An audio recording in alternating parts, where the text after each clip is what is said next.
welcome to MAGA Inside Out here on the Really American Media Network. I'm Chip Franklin with Justin Horowitz and, of course, Lev Parnas. If you've been watching the news and if you've been watching Really American, you've seen our conversations with Lev over the past months, actually. And with Trump's trial in New York, his name has resurfaced, and as well as with these hearings in the Senate. Lev, it's always great to see you. And when you're watching all this, what are your thoughts? I mean, just is it a wash with like, man, I could see all this coming for the longest time, and you feel like it's coming to fruition, or does it feel like a jigsaw puzzle where the pieces are still all over the table? Oh no, there's still a lot of pieces all over the table, and I'm watching it. Yeah, absolutely, things are moving in the right direction, and we're starting to see accountability start coming to fruition. But still, there's a lot of pieces to the puzzle, and some of them are, right now, hiding underneath, like Bill Barr, like his special prosecutor Scott Brady. I mean, people in the DOJ that covered up all of this stuff and allowed Trump to get to where he is and allowed the country to get to where they are. So still lots of pieces to the puzzle. Yeah, I noticed Bill Barr, who has been so critical of Trump for the last year and a half, yesterday said he is going to endorse him. Let's start. let's start with a pivotal date in your life, which is October 9th, 2019. What happened on October 9th, and how did it affect your life, and how does it continue to affect your life? Yeah, that day was, it was the worst day of my life, but also the best day of my life. It was a changing point. That morning we woke up and met, as usual, downstairs in the Trump International Hotel in Washington, D.C. with Rudy, and we were having breakfast, and we were planning our trip. We were leaving that night at 6 o'clock in the evening to Vienna on our way to recover the supposed hard drive, Hunter Biden hard drive, and also a big interview that Fox News was planning to do with Sean Hannity, where we were going to uncover the hard drive, and we were also going to have Victor Shokin there to do an interview with Rudy Giuliani. So we're going through the planning, and all of a sudden Rudy turns around and tells me that he can't go with me that evening because he got a call from the White House. Trump wants to see him. This was a Thursday, and he said that he would come meet up with us on Saturday because the interview was being set up for Monday. And I didn't think anything of it. We continued to spend the day at the Trump International Hotel. Eventually, our cars came to pick us up, and we drove to the airport. Got to the airport, everything was fine. But when we got to the airport, I noticed there was two gentlemen in the VIP area that kept constantly, like every time me and Igor would move, like to eat or to go somewhere, they would get closer. But I didn't think anything of it because I wasn't doing anything wrong. I wasn't a drug dealer. I wasn't, a money launderer. So I was, on a mission from the president. So you would never think anything of it. I thought maybe there's some journalists or some, Congress people, or because it was Washington, D.C., Dole's Airport, obviously. Then, as they said it's time to board the plane. I obviously partake in medical cannabis, and I've been doing that for a very long period of time in my life. And as I'm walking down the jetway, I'm taking the last hit of my vape pen that I'm about to get on. And as I take this hit, all of a sudden, there's about 20 or 30, I don't even know how many people, come right in between us and the gangplank as you're going on. And they stop us, and they're like, Lev Parnas, Igor Fruman. We're like, yes. They're like, you're under arrest. As I blow out the smoke.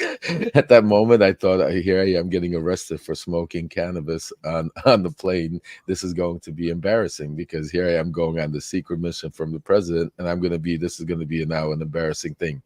But when I saw all the people, and when I saw them taking me downstairs, and when I saw they shut down the airport and they're transporting us, I kind of started realizing that this has nothing to do with cannabis. There's something else going on. And at that point is when I started thinking, because at that point I was still very hardcore MAGA and Trumper. I was thinking that the deep state is trying to block us from going to get the evidence to prove that they're wrong. And I was being very, cocky at the time, thinking, the cavalry's going to come in and, you guys are going to be embarrassed. Like, what are you doing? But the process went a little different. They took me in. They then drove us to Alexandria, Virginia, and they processed me under espionage charges. And when you get processed under espionage charges, you lose all your rights, really. I mean, to phone calls, to due process. That after 9/11, the laws changed on that. And basically, for the first week, I wasn't, I didn't even know where I was, what I was being charged with, what's going on. It was very dark, and a lot of things happened, in that time period. From the simple fact where I started finding out that Trump and started pretending he doesn't know who I am. Giuliani started circling the wagons to try to, get my family and start telling them that if I start saying certain things, I might be going crazy because of my interactions with John Dowd and Kevin Downing inside my cell when I fired them.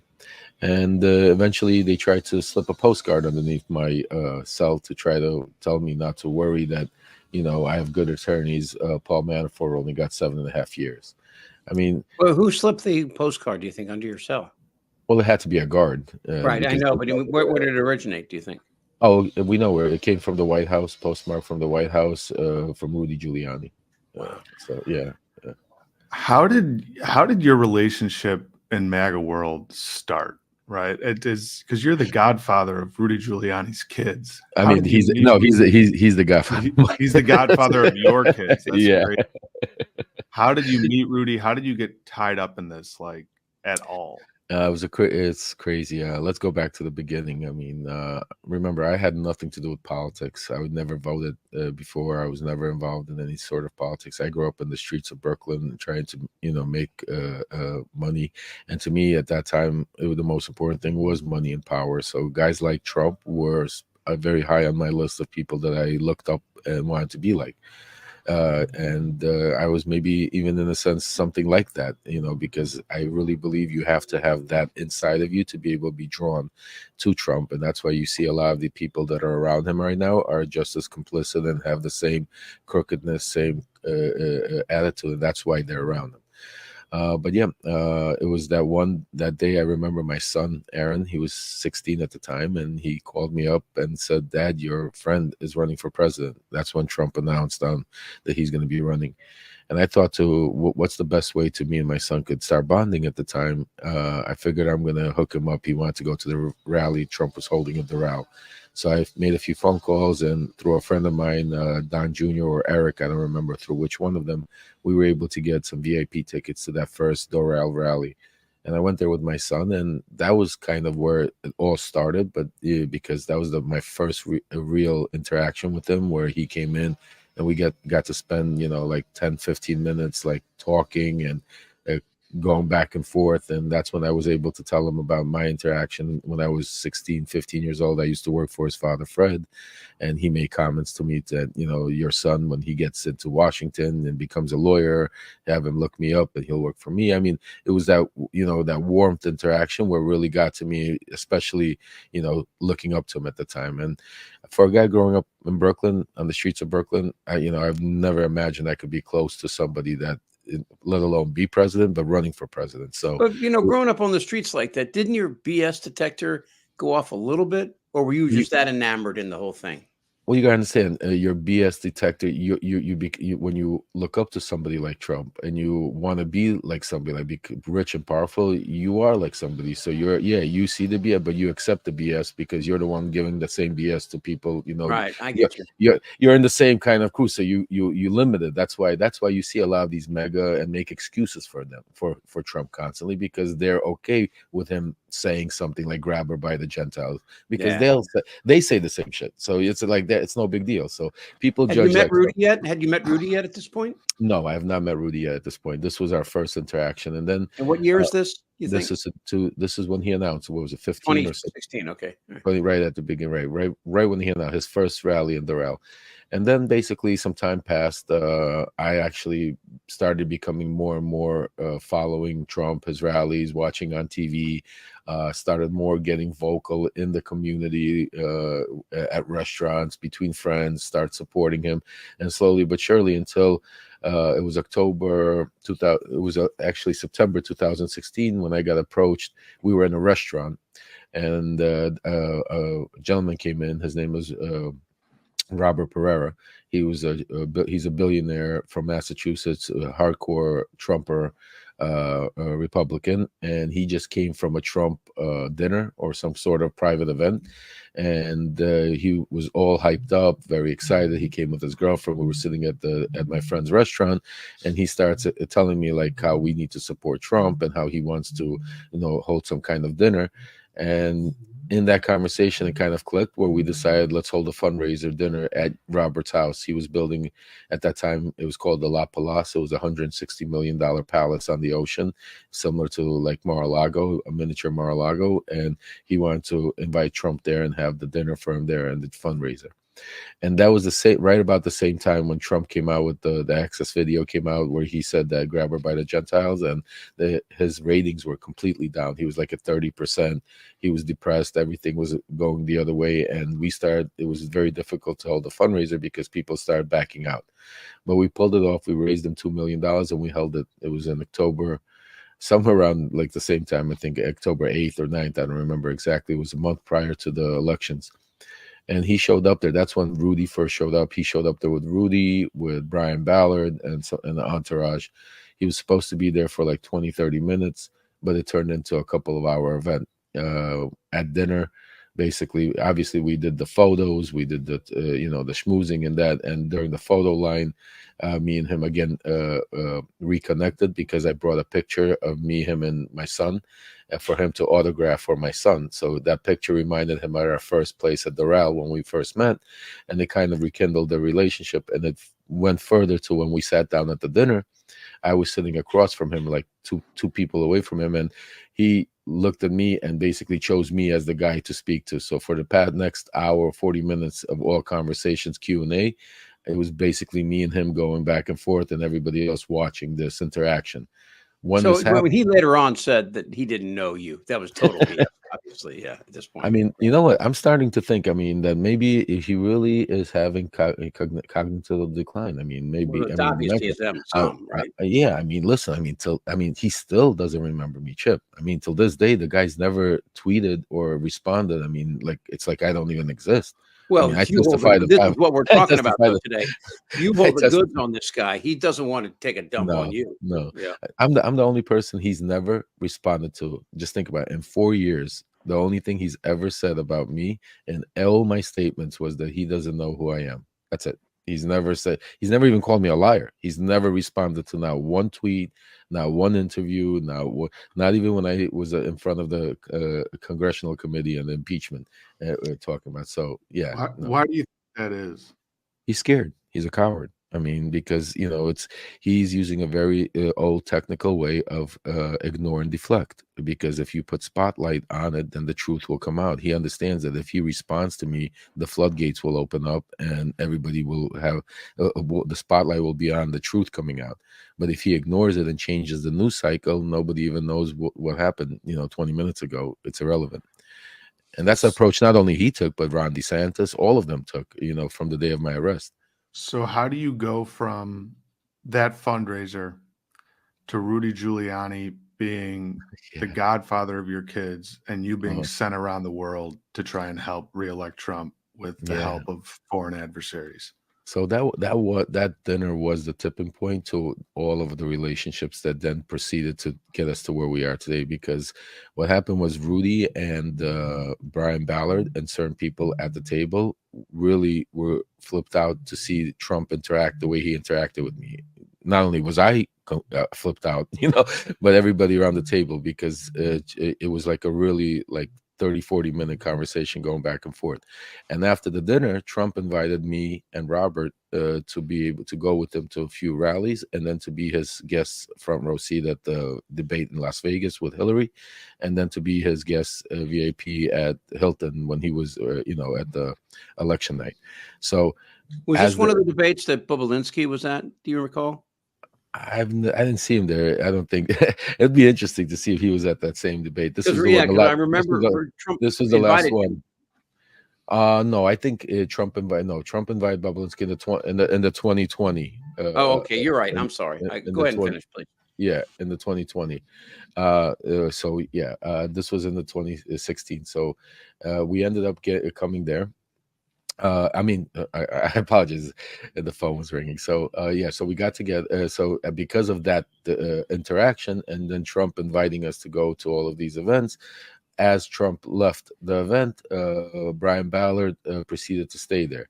Now, Rudy, that was my only interaction at the time, and that was it. And we'll get back to Rudy. But Brian Ballard was at the time Trump's top lobbyist. He was like the head lobbyist in South Florida, and he was being touted as the #1 lobbyist in Washington, D.C. at the time. And after the dinner, he approached me, and we started getting close. And he started telling me, "Listen, we need to get out the vote in the Russian community." And we started working on putting together stuff. And then he started asking me, like, he's into what type of people and businesses that I knew that we could start working together by me sending him business and him giving me a return for lobbying services from other countries. And at that point, the country that we obviously represent, I was close to, was Ukraine. And that's where it really originally began, because when Trump won, there was no relationship with Ukraine. There was no, a lot of people don't realize it. They think, oh, Trump sent them weapons. No, Trump sent them weapons because it was already part of what Congress and the Senate were pushing. It wasn't Trump's idea. He just let it go through.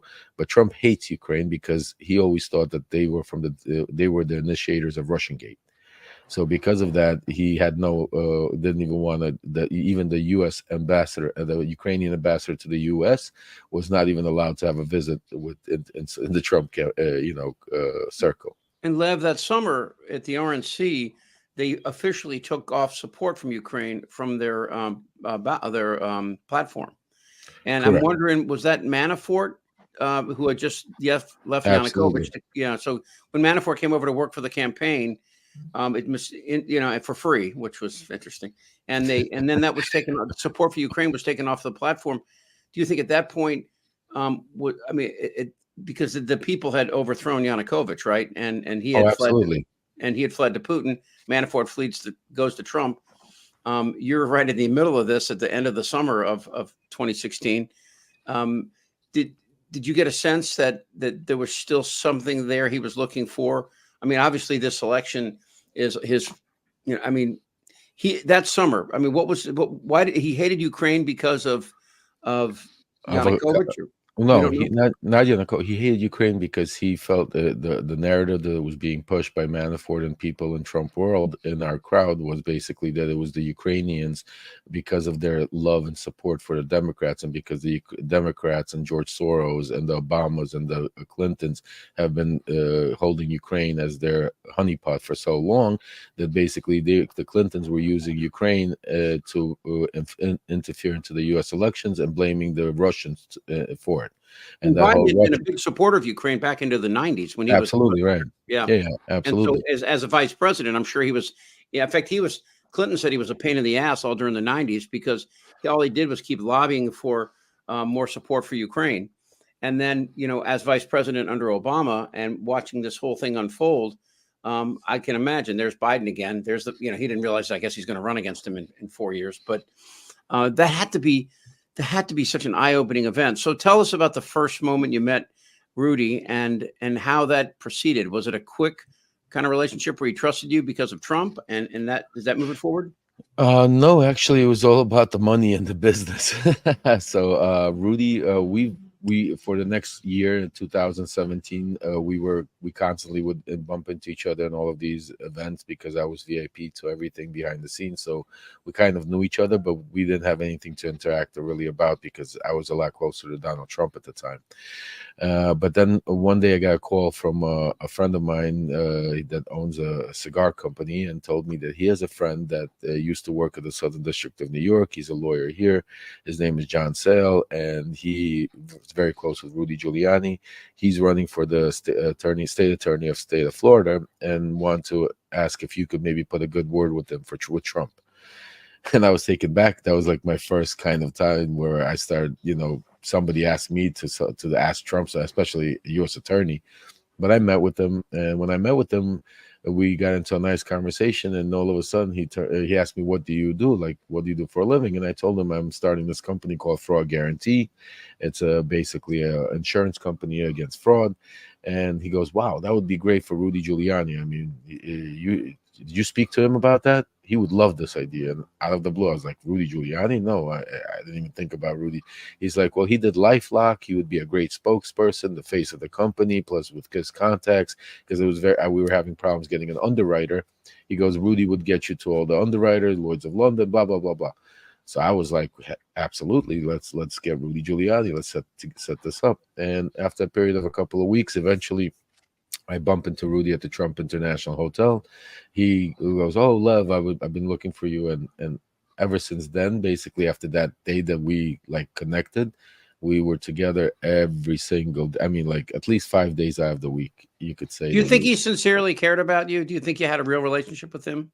Oh, absolutely. No, Yeah. at some point, that's why, it took me a while to really, and that's why I'm so upset with Rudy. I'm upset with Rudy more than I'm upset with any one of them, because Rudy, like I said, he was the godfather to my son. He truly, I mean, we spent, like I said, 5 days out of the week together, and sometimes weeks at a time.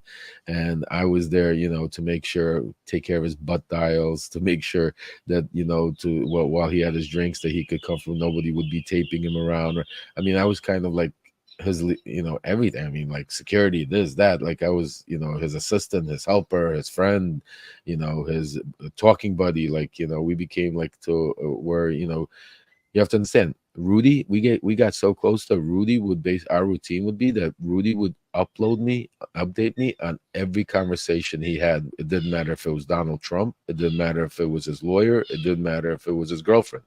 He'd get off the phone and he would sit down and just go into what he spoke about, and we would have a conversation about it. Why was he doing all this? Did he want to become attorney general? Did he have a plan? Oh no, he didn't want to be attorney general. He was offered attorney general. That's one of the reasons why Trump was pissed at Rudy all along, and that's why Rudy came back and took the free gig to get him out of the Mueller thing, because they all blamed Rudy for the Mueller report to begin with. Because Trump offered Rudy the attorney general, he turned it down because he wanted to be Secretary of State, and that's when they had to put Sessions in. And Sessions, because Sessions blew it up, they were always like, Rudy, if you would have taken attorney general, you would have recused yourself. You would have, things would have been different. There wouldn't have been Russiagate, and Clinton would be in prison. So, Rudy was the root of the evil in the beginning, and that's why he came in with the Mueller report to try again. And that's why I think Ukraine and this whole Biden stuff, and why he got so into it, because it was, I think, Rudy's kind of way of coming out with the smoking gun to be the hero of the situation. Kind of, because of what happened. So then how does your relationship go from, being with him all day, every day, and you hearing about all his conversations with Trump, to, Lev, we have this new project. I'm not Secretary of State. I'm not Attorney General. What we're going to do is go around the world, particularly to Ukraine, and search for dirt, maybe even manufacture dirt on the former president and his son, now that Biden is running, or the former vice president at the time, Biden and his son, going into 2020. Yeah, before you even get to that part, so the election comes, right? You've met him, you go through the election cycle. How do things change for you after the election over the next 4 years, but running again as you get closer? Because obviously the campaigning started, probably 2018, something like that. Is that when you really started getting to? Yeah, 2017 was a very bad year for me, because personally, financially, I went through some financial difficulties. My wife had health problems. And then, in 2017, at the end, when Igor came back in my life and offered me to do the oil and gas deal, that's when we decided, as part of our plan, we would, start donating very heavy to Republican parties, to be able to get into the VIP sections where you would have the Harold Hams and all the oil and gas tycoons to be able to interact. And that's when we started heavily donating, because prior to that, I didn't donate. It was all, I went to all of these things for free because of my relationship with Trump. But then we decided to take it to the next level, and we were going to be major donors, and not only and boost my friendship. Obviously, if now I was just friends and I had all of this. Where's your contact to the inside circle, Lev? Though I'm trying to imagine this: that the election happens. Brian Ballard, and Trump himself. I mean, he knew. I mean, after Did he that, call you on your cell phone? No, I didn't. No, I didn't speak to Trump directly on my cell phone, but I had literally Brian would be with him. I mean, again, like at that point, I didn't need anything from him. It wasn't like, there was no reason for me to call him. I mean, I would be invited to every VIP event. I would go and I'd have a great time and I would take pictures, and that was it. I mean, it wasn't like I was making money off being around Trump. It was just something that was like a high, being around the president of the United States and being in those circles. And obviously I was trying to at the same time promote my business by being around that, trying to, piggyback off of that. Did you when you were close to Trump, did you see him take anyone's counsel? Would he listen to other people? Could you see like he was really listening to somebody and you could see the wheels turning? Okay, yeah, this might be a good idea moving forward, because he has such a sociopathic presence, Lev. It seems like he's incapable of taking advice, good or bad, from anyone. No, Trump doesn't take advice. You have to, if you've ever been around a mob boss or a dictator or somebody like that, the way they get their advice given to them is basically they give you the idea, and they want you to come back with that idea in a way where they will accept it and like it. So basically, like, he'd be standing with you and him and Rudy and say, okay, it'd be great if we found something like on Biden, some corruption, and that would be huge, wouldn't that? And then a day later, Rudy would come and say, you know what, we have a plan of how to find this corruption on Biden and all of this, and propose it to him. So you could never go to Trump against what he wanted. You had to propose to him the ideas that fit into what, like that baby that's crying and that has that tantrum that you have to figure out how to calm him down. You can't just say no, because he won't stop crying. So it's like with Trump, you couldn't just come and give it to him. That's why, and that's one of the reasons you had all of this top personnel keep rotating, because they all thought that they are smarter than him and they could control him and they could propose these ideas to sway him into the right way. But you can't do that with Trump, because if he wants to go to the right, there's no way you're going to take him to the left. You have to figure out how to propose ideas to take him to the right and try to figure out to make that work. So okay. No, Trump didn't take advice. Trump gave the scenario and then wanted people to come with ideas of how to make his scenario work. So if Trump actually seems like a mob boss, in that, at least to us, it does. I always looked at it more of as a mental illness sort of thing. Is like he's just no, seriously, he's incapable of taking other advice. He internalizes everything all about him all the time.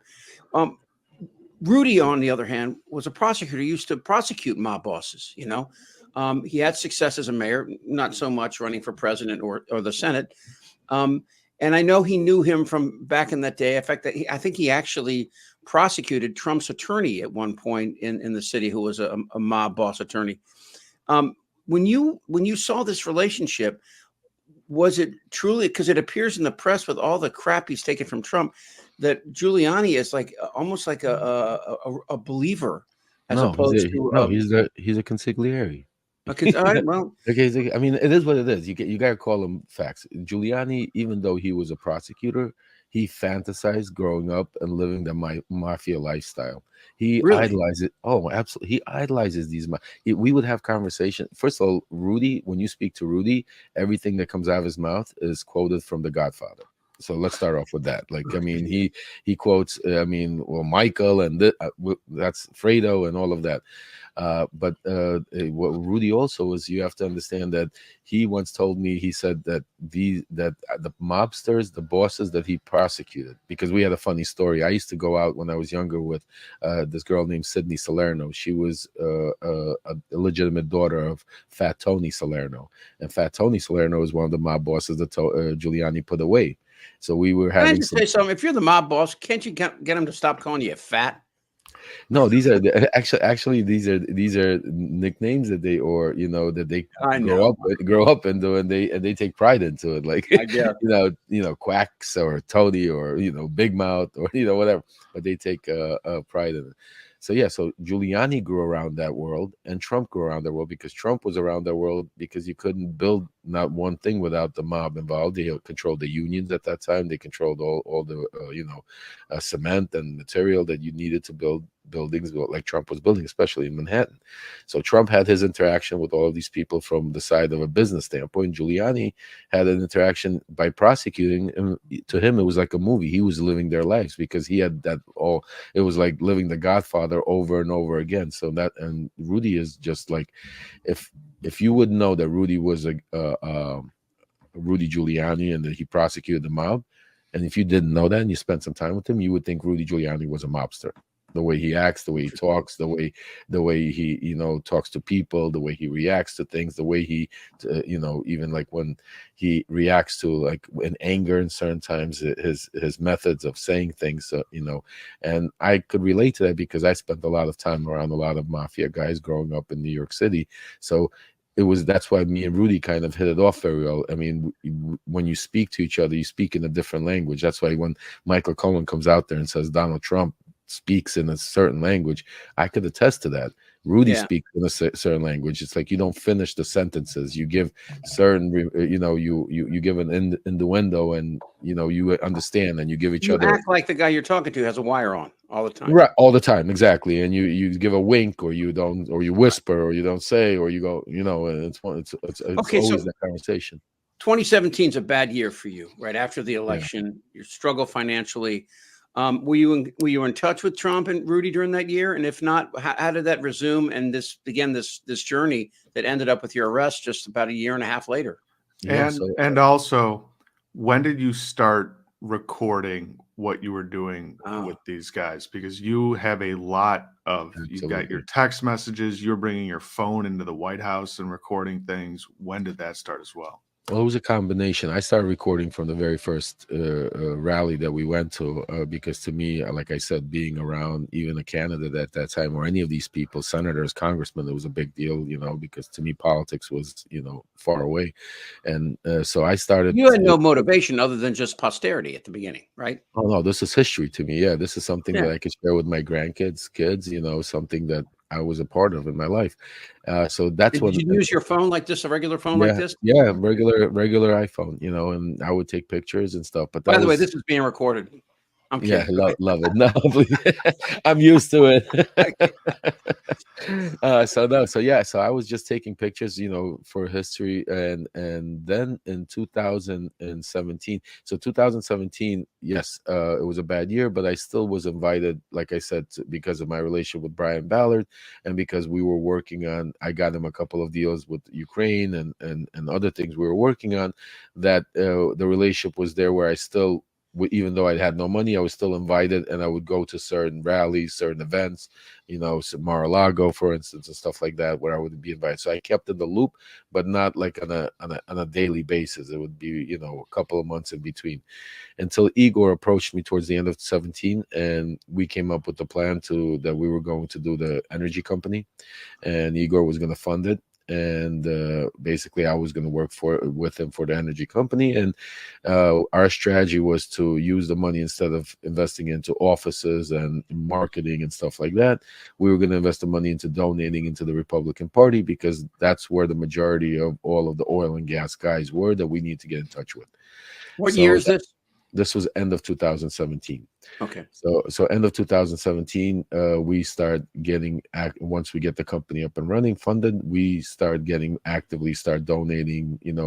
This is when I get back in touch with Brian Ballard and tell him that now I appreciate the free invitations, but we want to donate, to some of these events on behalf of the company, Global Energy Producers, because we want to get the name and notoriety that we're a player in the oil and gas industry. And that's when we had, our first private lunch with Trump. That's when I first met Ronna McDaniel, and that's when I first met Pete Sessions. It was in beginning of 2018. I think it was in March or February 2018. We went to Mar-a-Lago. It's interesting when you say tapes, Justin. I was taping and taking pictures of things relevant, but as you could see, a lot of the stuff, I'm in it. And what happened was Igor, my partner at the time, started documenting everything, not only for history purposes, but also because the way things are done in Eastern Europe, a lot of people, take a look at a picture or a video, and that's validation on a relationship with somebody else. Like, that's how business gets done over there. So Igor was taking all of these pictures and video to promote our business. So when he would go overseas and speak to high net worth individuals over there, he would whip out a video of us sitting with Trump in a private meeting and show, look how close we are, or, stuff like that. All business related at the time. So he started, unbeknownst to even me at the time, he started taking recording and doing all of this stuff. And I actually have that recording. I don't think it's ever been released. It's about a 40-minute recording, which we'll release here, bits and pieces of it as we go along. But it was my first meeting with Ronna McDaniel and Pete Sessions. They were there, and it was Brian Ballard, it was myself, and maybe two other people. And after that lunch, as I was leaving Mar-a-Lago, I get approached by a gentleman from the Super PAC America First, Joseph Ahern.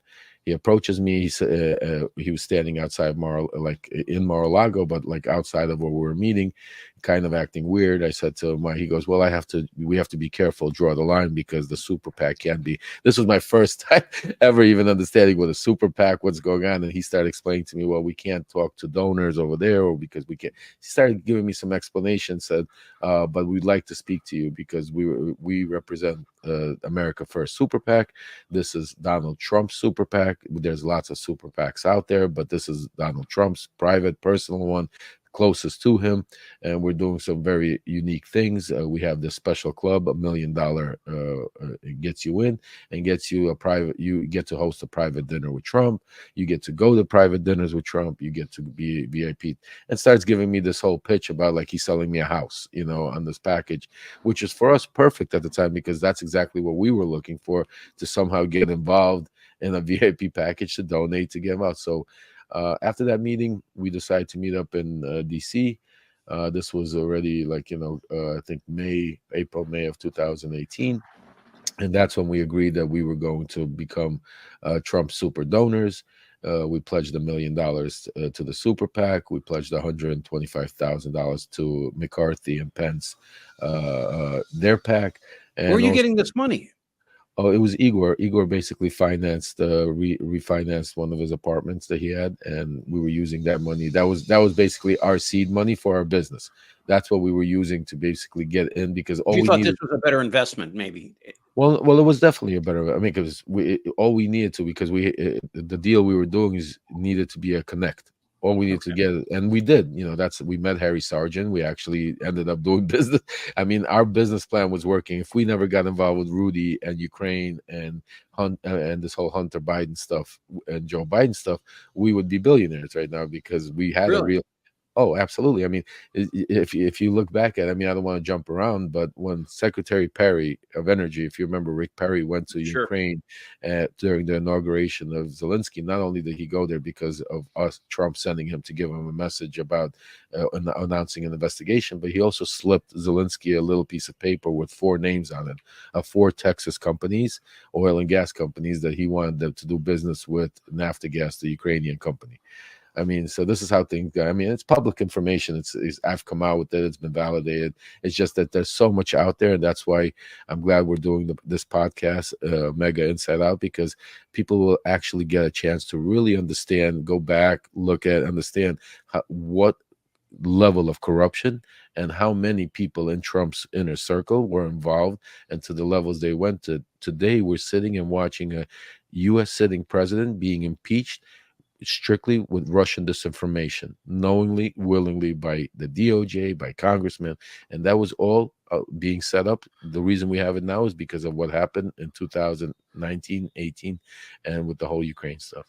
So in 2018, you're moving forward and you're recording everything. And as we mentioned before, that's part of what MAGA Inside is out. We're going to start revealing some of these conversations and obviously the impact they will have on all Americans to hear, what happened. Your background is from Ukraine. As a kid, you grew up there. You knew people there.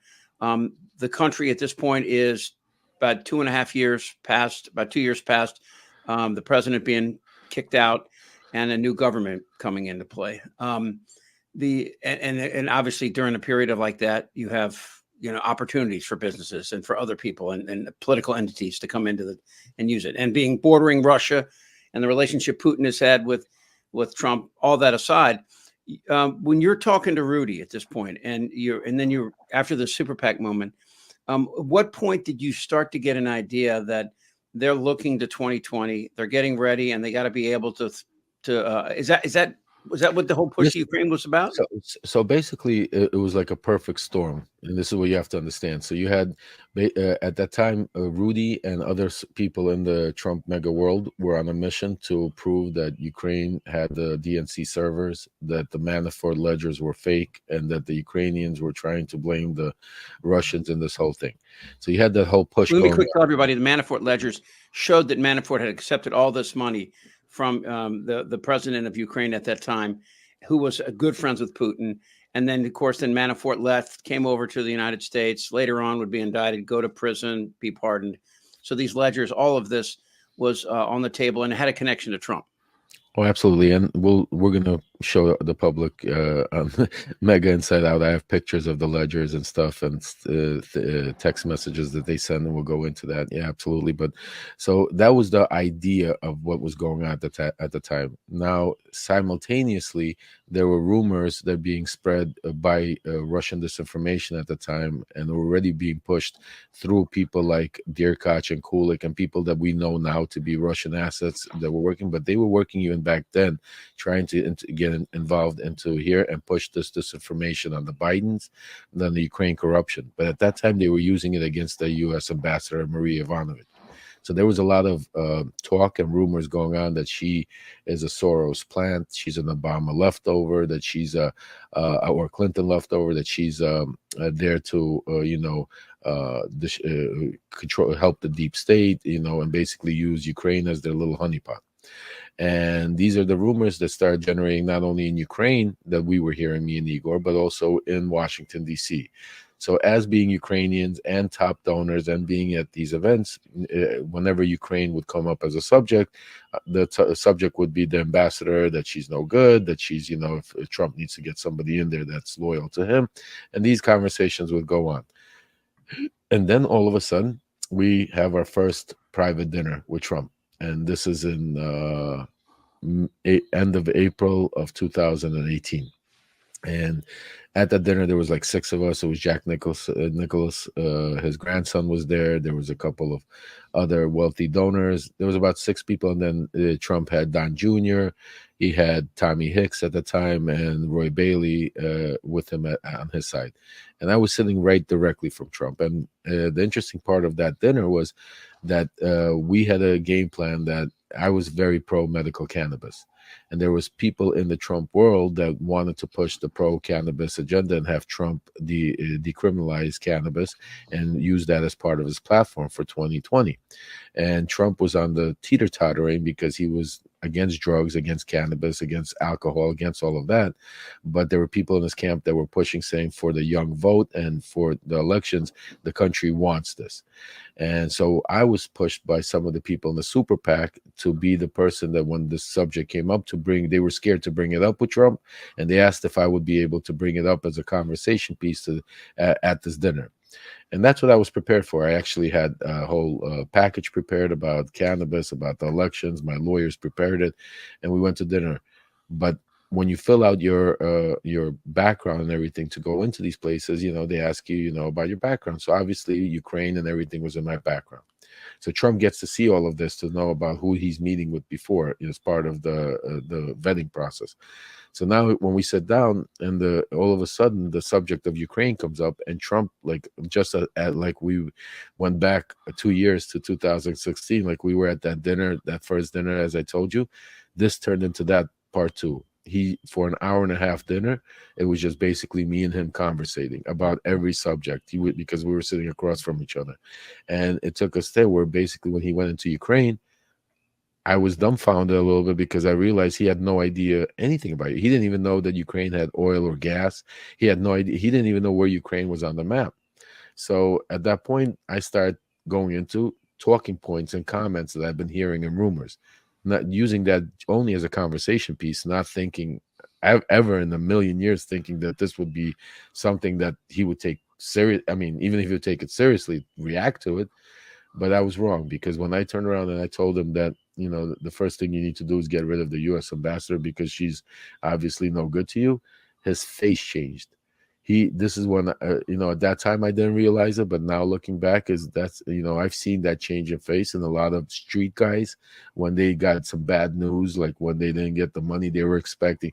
It was that type of same transformation where he just turned it to the right and looked at his assistant and said, get rid of her now, fire her, I want her out now.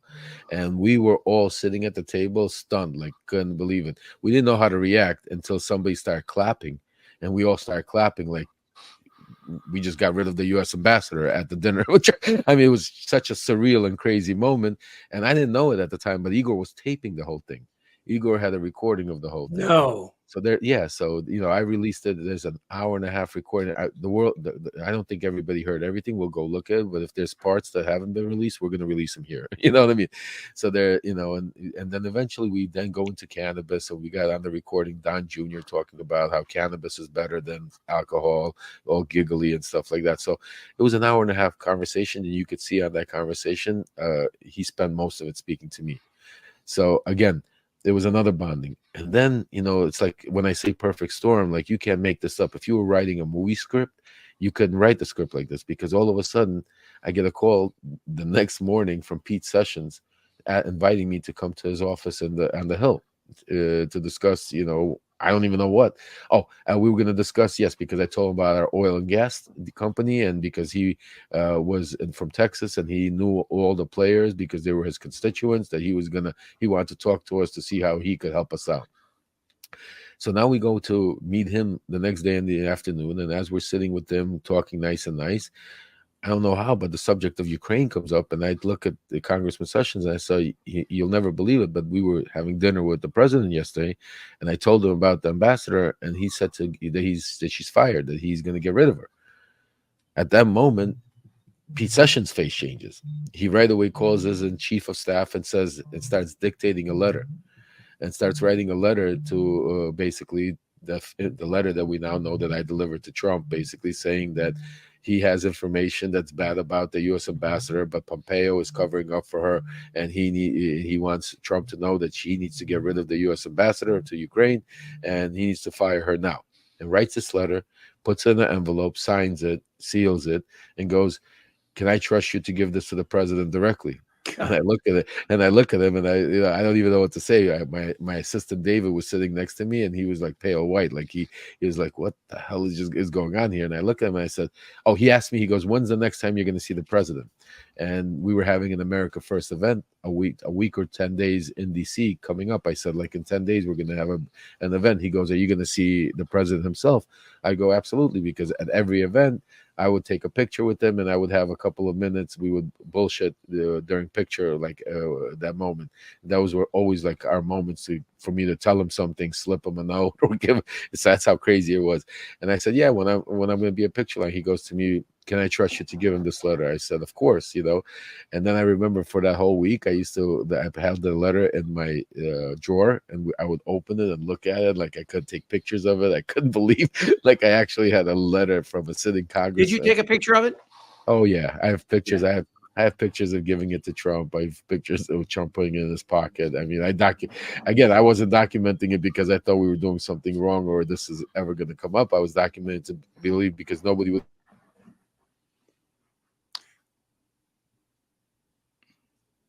This letter from the congressman to the president, they'd say, "Grandpa, you're crazy," but that's why I took the pictures to document it. So this is April of 2018. Yep. Zelensky is the president of Ukraine. No, Zelensky. No, it's Poroshenko. Yeah, we don't. We're far from Zelensky still. Remember, okay. And this is a lot where people need to understand. The Trump push, our push, came way before Zelensky ever became president. Wow. It blew up to the media when Zelensky became president because of that when Trump had me basically tell them that we're going to stop military aid if they don't announce an investigation. That's what blew all of that up, and the whistleblower complaint. But prior to that, the push started with President Poroshenko. While he was in office, and we'll get to it. But I had a 3-hour private personal meeting in Ukraine that was sent by Trump and Giuliani to meet with Poroshenko to give him the very first quid pro quo. before even Zelensky, was that if Poroshenko would announce an investigation into the Bidens, Trump would support him in the elections against Zelensky. So there's so much to the story, but we're going, I'm jumping around a little bit. I don't want to confuse everybody. No, but I think it's fascinating when people that are watching this that have heard your name and maybe watched your testimony, although, the testimony on Capitol Hill, they don't usually get high ratings. They take chunks of it. I think the chunks that I've seen about you on the web have been very supportive of your narrative here, and which is because it's true. But as you this relationship begins to blossom, is the wrong word, with Rudy. Did you see the deterioration that we were seeing? Had it happened yet? You mentioned to me last time we spoke about later on, Trump didn't want to be around Rudy because he was drinking too much, and Trump didn't want to be around people that he didn't feel were in control of their faculties.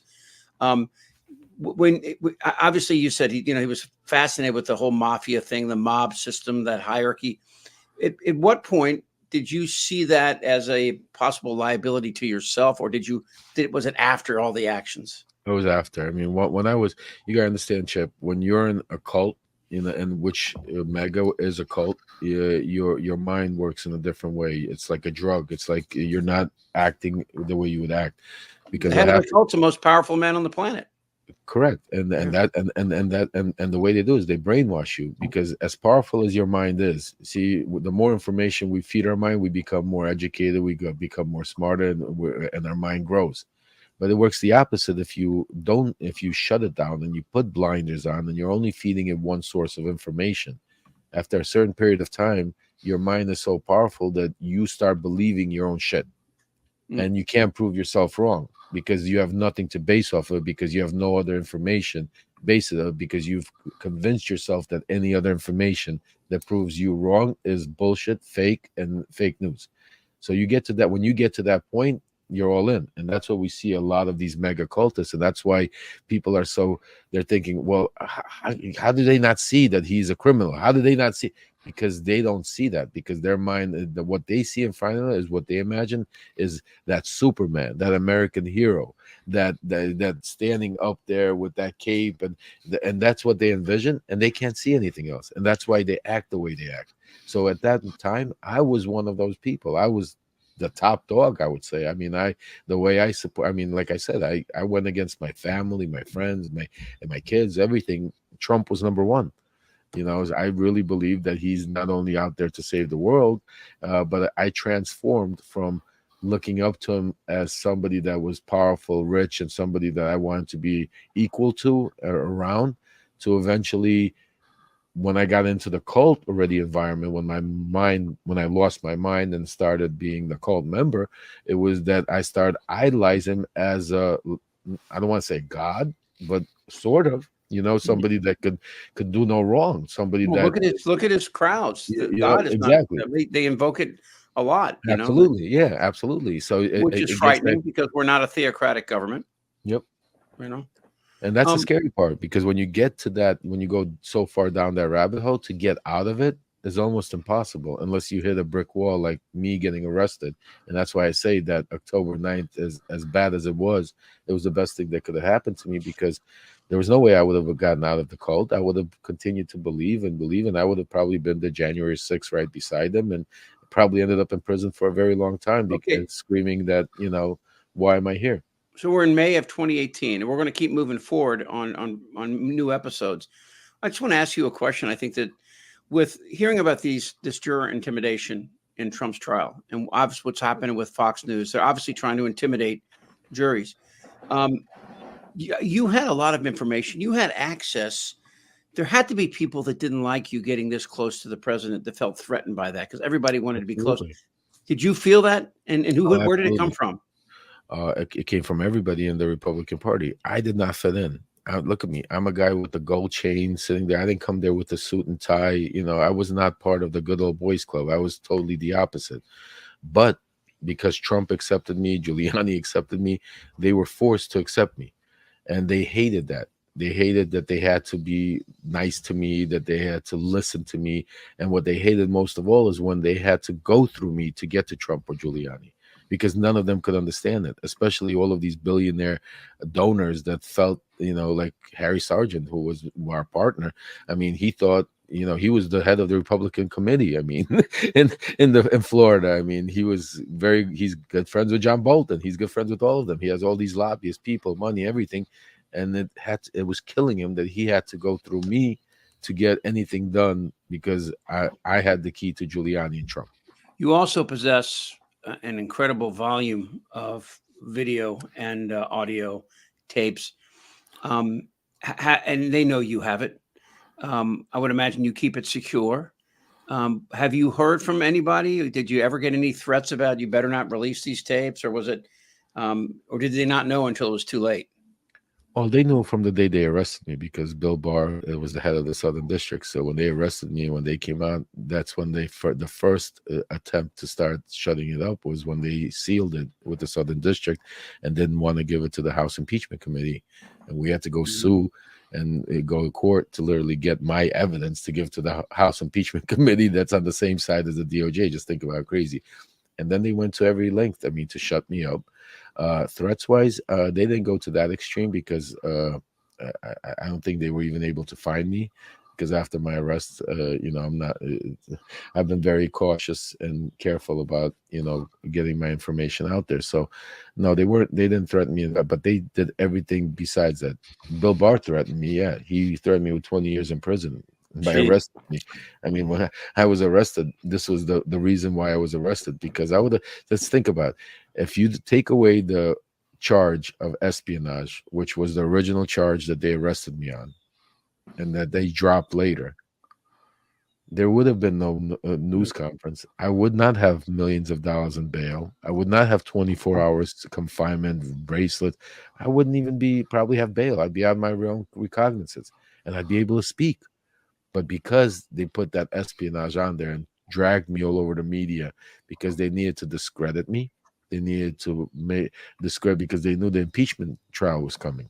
So they made it so that they made me so toxic that the Democrats, because I speak to them right now, I speak to them, and each and every one of them says, our biggest mistake is that we didn't call you to testify in the first impeachment of Donald Trump. And because they couldn't, because the Republican, the Bill Barr and all of them made me look to be a Russian spy.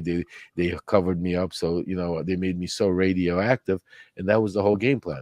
Just like when they told my wife that they think I'm going crazy in prison, and be careful what I might say might not really be real. But at that how point, long were you in prison? What was the longest stretch you had? The longest was 4 months.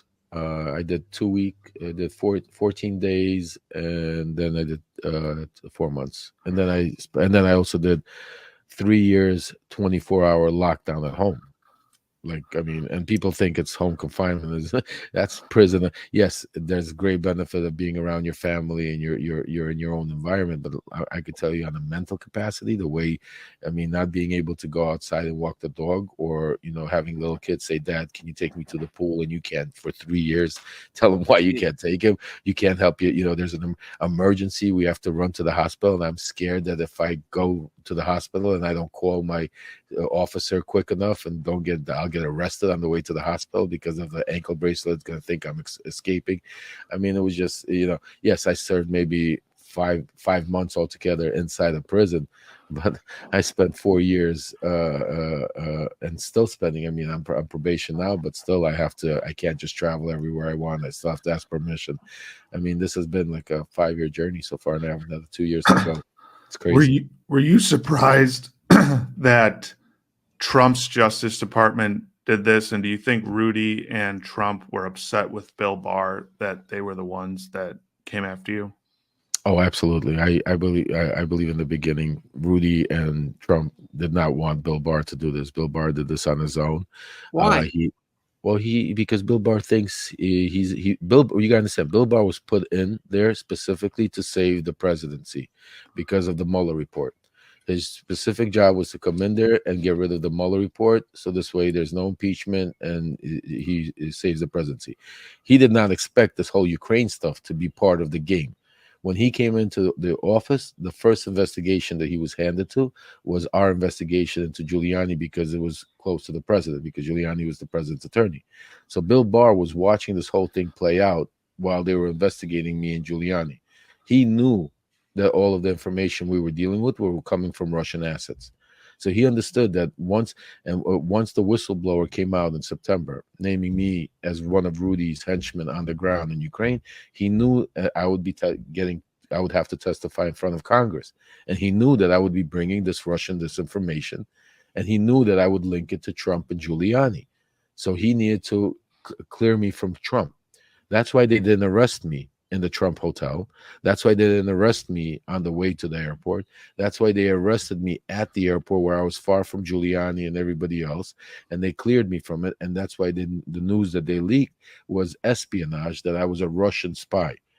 Because you have to understand, you're going to tell me that the FBI, Southern District of New York, or our CIA, all of our intelligence department that were following me did not know my relationship with Donald Trump and Rudy Giuliani?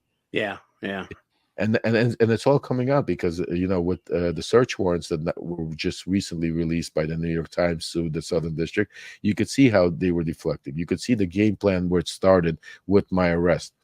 You could see how it all played out by Bill Barr being the day of my arrest going to Southern District to oversee how we get arrested. Then after that, meeting with Rupert Murdoch to cover up, because Fox, don't forget, Sean Hannity and Fox were doing the interview of my arrest. So that's where the cover-up started. But what messed up Bill Barr was Rudy and Trump didn't stop.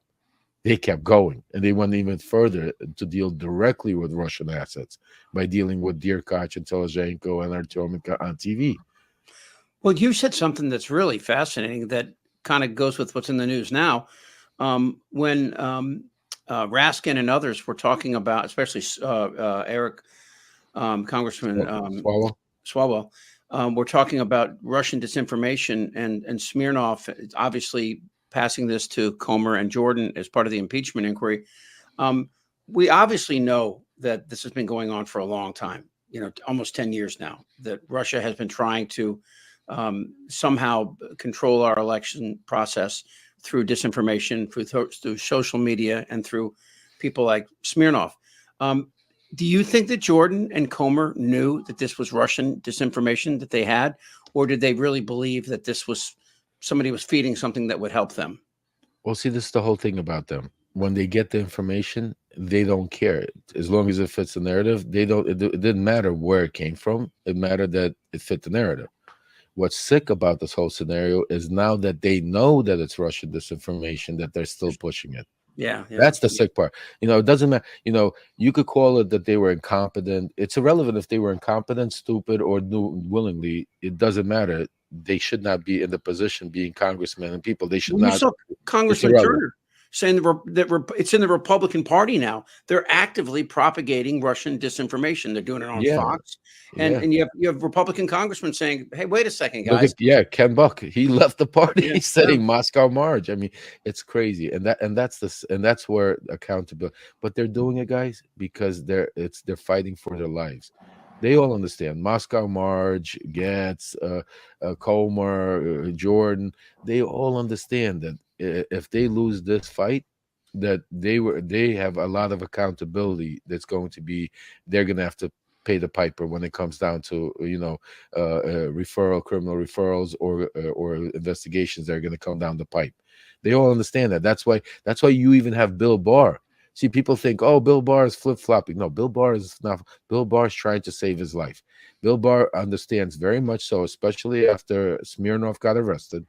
Bill Barr knows that his gig is up, that as soon as the Democrats get control of that House, that there's going to be an investigation where Bill Barr, Scott Brady, and all of the DOJ people involved in this cover-up, or Weiss, will be there. And they're going to have to answer on their oath. And so the only way he could go miss out on that is by trying to push Donald Trump back into office, because he knows the Republicans and Donald Trump are not going to want to care to figure out the cover-up. Do you understand what I'm saying? They're all fighting for their lives, just like Vladimir Putin. He's fighting for his life. That's why they're all in cahoots.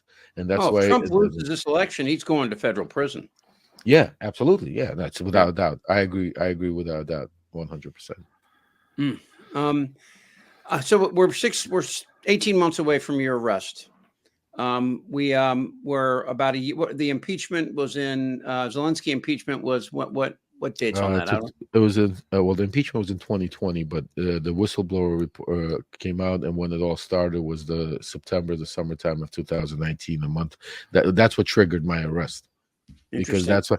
because as soon as the whistleblower report came out, because remember, see, this is a lot of stuff that people, the little points, miss out, and why the story makes a little bit more sense when I'm going to break it down to you.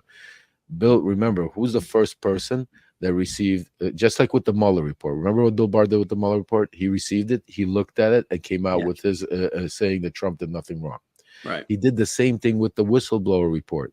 When the whistleblower report came out, he was the first person to see it as head of Let's the Attorney explain that General. to everyone here. What the whistleblower report? The- Who was the person? What were they? What information were they putting forward? I forgot at that time. I think, I don't know if it was Miles Taylor or if it was at that time we didn't know who the person was. Well, that's But there was okay. a, Just there was a what were person. they? There was a person in the White House that basically came out as a whistleblower saying that Rudy Giuliani and named me, Lev Parnas, and Igor Fruman were in Ukraine trying to push investigation into Joe and Hunter Biden and pushing the president, and all the stuff we were doing basically exposed. And it came from the That was U.S. in 2020, though, right? That was in 20. No, September of 2019. That's what triggered Okay, but everything. Biden That's didn't even have the nomination yet. Yeah, it wasn't until. correct. It wasn't Yeah. about the. That's what you got to go back. See, this is where the confusing part goes. The impeachment happened in 2020, but they found out. How did the impeachment happen? There was a whistleblower complaint. It came out in September of 2019. That whistleblower complaint come out and says that this is what Rudy Giuliani, Lev Parnas are doing in Ukraine. The Democrats then hold an impeachment hearing on that evidence and call me as a witness. So I it get wasn't the arrested. phone call. It wasn't the Zelensky phone call yet. No. That's stuff That's that way down the road. Okay. That's what I'm saying to you. That's why people don't even. I mean, the impeachment started in September of 2019. They didn't give the articles. They passed the articles of impeachment to the House in I think January or February of 2020. Okay. It They have took the them. inquiry. Okay. Yeah. Right. They first had the investigation. They were, subpoenaing everybody. They had all of that. That took a couple of months. But that all started. That's what triggered my arrest, because when Bill Barr read the report and saw that I was going to be questioned, how do you shut a person up? What's the best way to shut somebody up? Is Put arrest him in them. a cell. Put him in a cell, take all his evidence away. And what Bill Barr, where he underestimated, was he thought that I was going to shut up, play ball. Trump was going to offer me, like he did. Giuliani was going to tell me that, don't worry, you're going to get off. And that's it. Now they can't subpoena me to the House. They can't subpoena me because I got the right for Fifth Amendment not to incriminate myself. So what screwed him out is that I came out and I still gave the truth. Do you understand what I'm saying to you? Yeah. And he didn't. How did you go inside and Rudy didn't? Well, let me ask you that, Chip. How did I go inside and Rudy didn't? because Bill Barr was attorney. Not only did I go, but I want to understand, how did Rudy get $500,000 from me? I go away for a company for a guarantee that I give. Yeah. He gets $500,000 with no paperwork, with nothing, and there's the DOJ doesn't even care. Like that's not like wire fraud. I could give you 3-4 charges of that, and I'm still confused about that one. Like I'm confused how that whole thing, how he got off. We had to force him. His raid on his house was because of us, because my lawyer sent the butt dial that Rudy sent. So Rudy calls up my lawyer and tries to get in touch with me, because I wouldn't speak to him. So my lawyer doesn't pick up, and Rudy leaves a message. Hey, Joe, it's Rudy Giuliani here. We'd like to speak to Lev. I'm here with my lawyer also. We could, all four of us, however Lev wants, so we could talk about. And then he thinks he hangs up. But as he doesn't hang up and continues talking, he goes, where the fuck did he get this lawyer? He's some kind of cannabis lawyer. Well, the Democrats probably set him up to, are pushing him to now flipping, doing. And he's going into this whole thing, and then he turns around and goes, by the way, when I get off this call, we gotta get rid of this burner phone. And so my lawyer sends it to the judge, not even to the DOJ, because they wouldn't have done shit. We sent it to the judge and saying, hey, we got this. And so because of that, they were forced. That's when they raided his house and got all this stuff. And even then, after that, they didn't do nothing. All right. We're going to continue this on the next broadcast, but let me ask you one last question before we do, because there's so much we're going to get to. We're going to get to some of the sound and some of the pictures that you have. And of course, obviously, this is all still taking place today with the Senate hearings on the impeachment of the head of Homeland Security, Mayorkas. So I guess my question to you is that since Rudy Giuliani was a central figure in all this, and in a Shakespearean tragedy, I mean, even though what you said, he probably was fascinated by these mobsters back in the 80s, it's still, this was a Times Man of the Year, and now the guy couldn't get a job at Starbucks, right? Yep. When was the last time you spoke to him, and tell us about that conversation? Last time I spoke to Rudy was right before I got arrested. Really? Yeah. So you haven't spoken to him in 5 years? Yeah, no, I refused to. He tried to. Well, he took my son and held him in his hotel room for 2 days after my arrest. He called my wife. He spoke to my lawyer. But after I came out of Alexandria, Virginia, knowing what I went through those 2 weeks and understanding what they did and how they tried to make me look crazy and how they, even with my own family, I decided that I want nothing to do with them. And I understood, what is Rudy by speaking to Rudy, what's Rudy going to tell me? He's going to offer me, he's going to try to convince me to play ball and promise me a pardon. I knew that. I mean, there's nothing. What else is Rudy going to tell me? And I didn't want to hear it. I didn't want his pardons. I didn't want to hear his shit. I was at such a rage to tell the truth that I was kind of crazy in my own. My wife didn't even recognize me. They were so scared for me because they were like, you didn't care what happened to you. You didn't care what happened to us. You didn't care what happened to anybody. You just wanted to tell the truth. You just wanted to get this information out, as crazy as it was. And I was like so in such a rage to that like, I couldn't believe that that I believed them so much, and that they're lying to such a degree and doing it in the public face and everything, that I was like, I just was screaming. I couldn't stop myself. I wanted to, so I didn't want to speak to him. I didn't want to speak to. There was nothing that we had nothing else to talk about. I mean, he had his opportunity. You gotta understand, Rudy Giuliani was my lawyer also, besides being my godfather. My say is my lawyer, officially my lawyer. Why wasn't he? Why didn't he come to my cell? Why didn't he come visit me? 2 weeks I was sitting there. Not one time. Where was one tweet? Show me one tweet Rudy, Victoria, or anybody did that, even to say that why this is injustice. Where were they at my hearing? Where were they at my arraignment? Yeah. So in our next week's episode, I want to talk more about that. I want to hear about how that relationship grew and how it, I want to hear also along the way too, your thoughts, and because you had this amazing access and it happened so quickly. It was such a mercurial climb that obviously I want to hear about Junior and Ivanka and the whole circle. Absolutely. We're gonna get into all of them and then some. I promise you. There's a lot of players and characters that and that's another thing that the viewers need to know. We're gonna go into Trump world, mega inside out. I know I'm focused on Ukraine a lot because it's what's in the news now. It's the wars going on. This was the starting point. A lot Trump corruption happened. But there's a lot more to it. I mean, we're going to get into Venezuela. We're going to get into Turkey. We're going to get into the Mueller report. We're going to get to the inauguration. There's just so much that kept going on. Well, I guarantee you. And then we're going to talk. We have a lot to disclose inside out. I guarantee you Trump's people will be watching this. I know they watch. They watch, but if they're watching out there, you're scared.